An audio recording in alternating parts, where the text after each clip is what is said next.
Commons.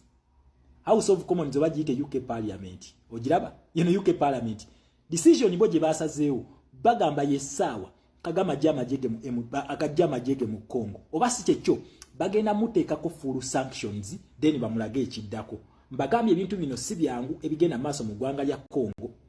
Essaawa eno advancement zino ze tulaba M23 zeri mu kukola. Era baakutene nanga Makenga ne bamujjako n'obukulu bwa M23. Ono wa River Alliance yali akulira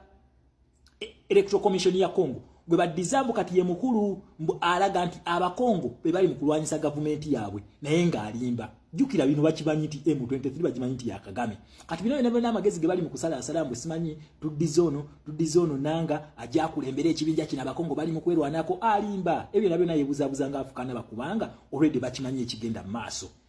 Okitegere ekintu ekyo. Gwe munna Uganda totiitira. Zino stage za Tshisekedi zona zaali mu kuvuga. Fe twazimaladda nabagambye tubuzayo kimu kwambalagana na muntu. M23 egenda bikola byonna. Mweyo region egenda bikola. Then ono ye kyagenda okukola agenda bavuwaza. M23 egenda tuuka nga talina kyakulwanyisa wadde n'ekinga naye bibawambye bakulaga tebalina operation sente zigenda operatinga. Kubanga ono gundi kye yakola Tshisekedi yagremesa amafuta okuddamu okulinnya mu Eastern Congo. Tebalina mafuta gagenda operatinga bintu ebyo. Kati ebbanga libamalaawo ebyobugaga jjukira babisiba. Mineral deal yino bakoze eki bagisibe mu European Union bamugamba senga tagajjayo deal bagisaza mjukira Kagame kano kabadde ne deal y'okusavinga coltan mu European Union.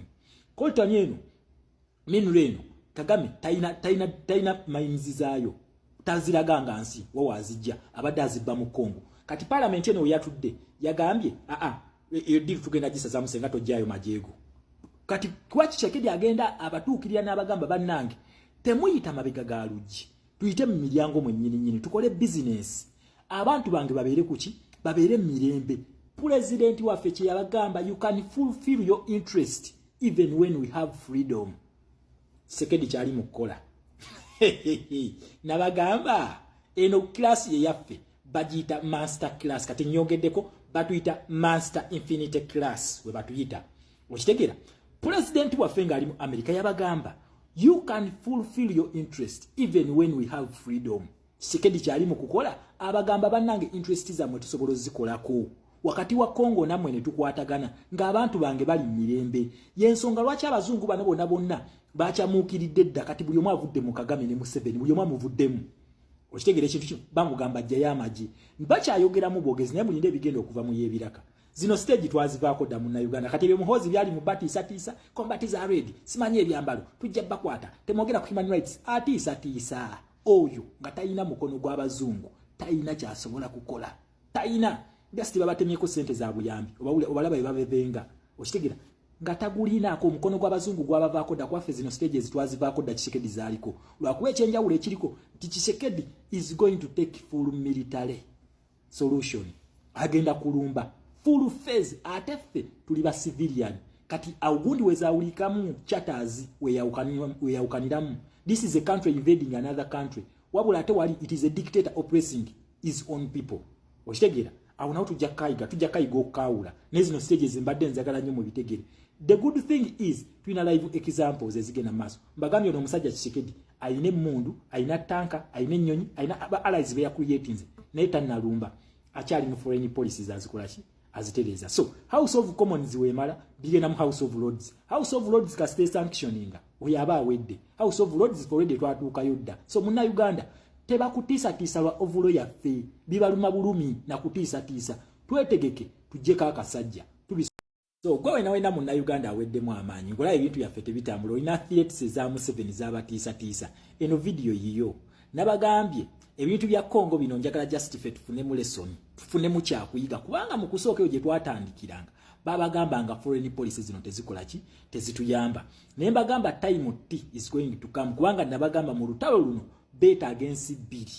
Ense esooka bagiyita Congo, ense ey'okubiri bagiyita Uganda, and they are going to get them. Ebya African Union tujja byogerako ndowooza mu video y'enkya lwaki ndeese kino olunaku olwaleero. Ejjo ebintu bya Congo byo tebitegeerekeka biringanga mpale z'aba 7. Ejjo nabagambye nti Bukavu eno amagye ga Congo gajeddiza nga Tshisekedi amaze okusinkana Macron, president wa France. wabula Macron yagambye Tshisekedi imbu akkirize territory eyo bajiwe Rwanda then bagende mu peace mission yensonga lwaki withdraw yakoze eki yabaddewo amajigano negakola ki negatwala Bukavu Tshisekedi bamugambye tobikkiriza amaje ga Burundi ne Congo negamala negava mu kibuga ekyo lunako olwajjo tebalwanye nkiddamu tewaba olunako olwejjonga M23 yeddiza Bukavu tewabaddewo kulwana bano bo bakitegedde nti kebaganye diru ya Macron ama M23 egenda kuvamu era ba withdrawings nekyongera okukakasa nti Kagame ye M23 olwa diru eyaleteddwa Macron wa France olaba nti international policies ne Kagame zali mu kulwaniramu muna Uganda stage agala otegeere mulaba stages zino ejjo nakulaze stage ya ICC najikulaze okitegeera katutegedde invisible hand eri emabega ga Kagame ye France Bruno Lutalo Russia ne China bali emabega ga Museveni France yeri emabega gani ga Kagame just watch the space waliwo move je bali mu kubala Rwanda nabagamba Museveni ekintu kino twakikolako mu revolution yafe abatakijjukira we twajjayo omukyala gwe bayita omukyala we bamuyita batya erinnya lye lingenze erinnya lye nali bagamba nnyo invisible hand ya Museveni yemu abaze bagoberera video zange oba omujjukira muteeke mu comment section teekawo erinnya eryo omukyala oyo Million Black okitegeera Million Black yali invisible hand yali mabega ga Museveni leero kizuuliddwa nti France ye invisible hand ebadde mabega ga Kagame baji expose nze nayo batya we wali Macron we yagambide nti ama M23 egenda kuvayo era nevaayo nga we yakyogedde ate Tshisekedi we yaganye diru yokwata ekitundu kina kiteke ku Rwanda era ne yekomawo then France ali exposed nti invisible hand abadde mabega gachi abadde mabega ga M23 yawedde unaitu mutadde bali katumanyi ani abadde apika olutalo no mujukire Russia ne China be bali mabega ga Museveni then France ne badde ya mu lulimene mu luzise we naye ali exposed okitegera mu Uganda kati Bukavu eri mu mikono ja M23 ekyo si kyenjagala muyige mulaba gundi zino stages zino twaziva kelia invisible hand mugitegeddeyo nayo Black yali mabega ga Museveni France ibadde mabega ga Kagame then bali basatu kuliko France kuliko Russia kuliko China kakati njagalo je tunule waneno mu Uganda European Union wano twagendawo ndoza mu kijjukire no parliament eno yatula era ba members bina munana bonna bakkiriza ne bagamba kakati yesawa diru zonna eziri wakati wa Kagame ne European Union zisalibwemu alimu ki bakita economic muscle stretch yali mukola ekintu kino Museveni twakimukolako era zino impact zetulaba leero ntachina na sente za dagali ya sirimu Tshisekedi kyali mukola Kagame amukuba economically atandise okusala economic ties nti byogagga byonna Kagame byabadde ngabba byabadde abitunda Tshisekedi agenzeyo obusuwa busaze agenda kulumbira Kagame nga mwavu muzibu nga munako muzibu Tshisekedi kyali mukukola kino president waffe kiyabagamba lwaki nabagamba understand the revolution mugitegere we munagitegeera mugenda kwa nenebaza Katonda atuyamye at least tuyina the similar thing kwa Biden twaite tunagira ku gundi bino nimbaga just betaga Kagame betaga Congo na Uganda kakati tuyina similar revolution tuyina omuntu already is a sitting president ne lwaki takola deployment kujja kuba lwaki tayita full phase ali mu European Union eno jo mugiro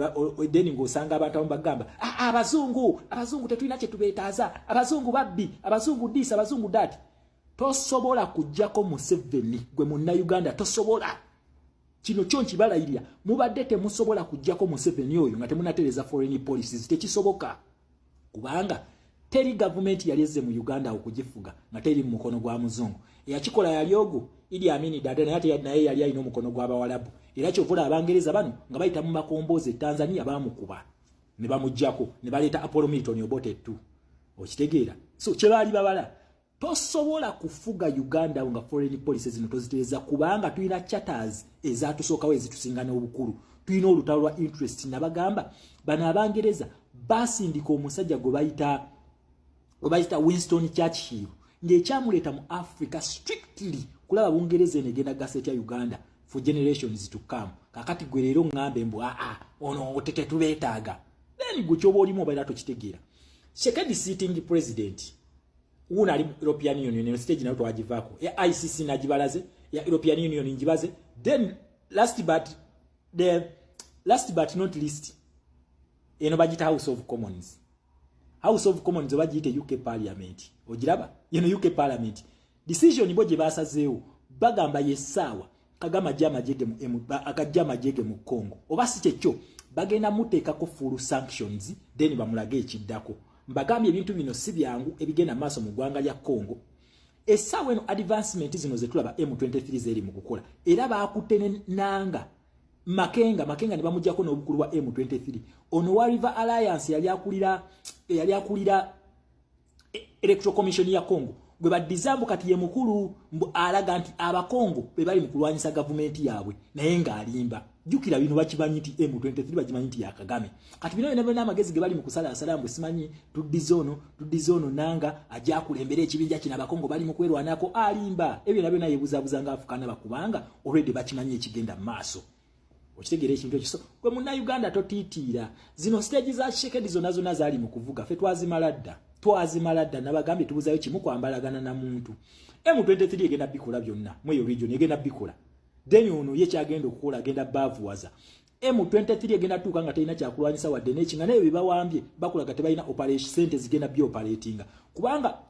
ono gundi kye yakola Tshisekedi yagremesa amafuta okuddamu okulinnya mu Eastern Congo tebalina mafuta gagenda ku operatinga bintu ebyo kati ebbanga libamalawo ebyobugaga jukira babisiba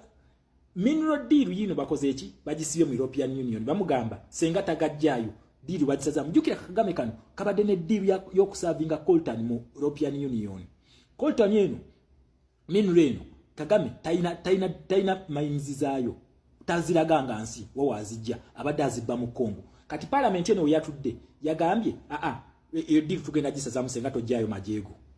kati kwachi Tshisekedi agenda abatuukirira n'abagamba bannange temuyita mabega galuji tuyite mu miryango mwennyini tukole business abantu bange babeere kuki babeere mirembe president waffe kye yabagamba you can fulfill your interest even when we have freedom Tshisekedi kyali mu kukola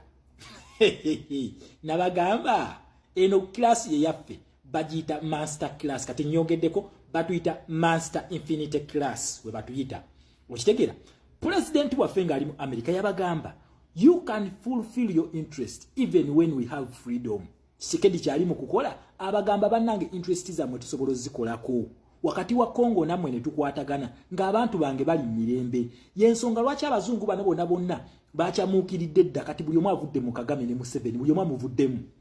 okitegere ekintu kino bamugamba ajja y'amagi bakyayogeramu bwogezi naye mulinde ebigenda okuva mu yebiraka zino stage twazivaako dda mu Uganda kati ebyo muhozi byali mu batiisa kombatiza ready simanyi ebyambalo tujja bakwata temwogera ku human rights atiisa